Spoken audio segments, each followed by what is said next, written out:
Hi everyone, today I'm going to show you the Whip and Mix Chef if you're not familiar with this product. This can be used to make meringues, it can be used to make whipped creams, cake batter, cookie batter, and even pancake mix, or you can use it to make muffins. People even will use it to mash their potatoes. So it has so many uses for the thicker things and for the maybe not as thick things.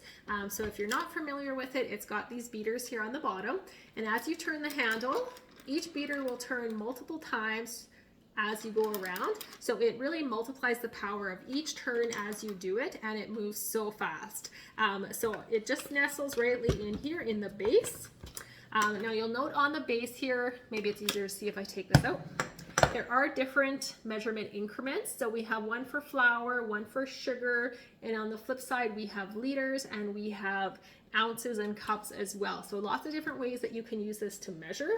And it does go up to 1.25 liters that you can even measure this. So if you wanted a big measuring cup in your kitchen, it could double for that as well. So I'm going to show you guys here today with whipping cream.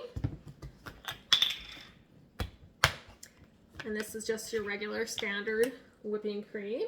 And I do like to measure, so I'm going to fill it to the 1 cup. 1 cup of whipping cream. Probably holding it on a tilt, so looks a little bit more, but I think it's 1 cup. And when you put on the top, there are 2 little teeth here, and those will go right in the base by the handle, and that will nestle it in so that the top won't come off. Now just one note here, if you are attaching this and setting it up, make sure you pop the handle on until it has that extra little click, otherwise you might get that flying off at you as well. So then all we're going to do is turn it. There are 2 settings on the Whip and Mix. There is the one which is for whipping cream or meringues or just things that are a little more liquidy, and then as it gets thicker for cake mixes, cookie mixes, mashed potatoes, then you would want to turn it to the number 2. So depending on how it feels for you, if it feels really hard to turn, maybe you want to turn it to the number 2. But I'm going to do the number 1 setting. I'm going to put my hand on the top. Don't just hold into the handle or you might find that flying off. And we're just going to start mixing, and it may get a little loud.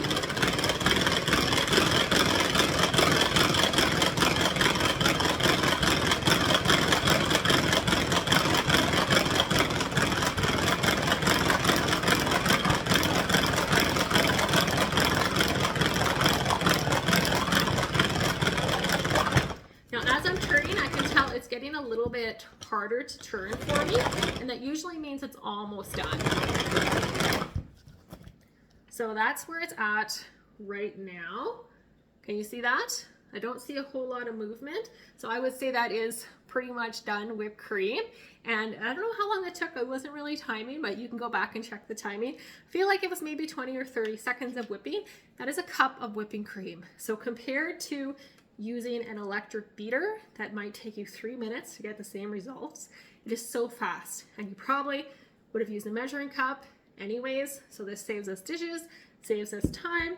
And now to clean it, all you're going to want to do is take out your whipped cream or after you use it, and then you can just put your water right in here, a little bit of soap, pop that back on, give it a few mixes, and it will already be almost clean. The top does come apart. It's got a little lock and an unlock, so if you are ready to clean it, I'm just going to set that back on. Just give the top a little turn.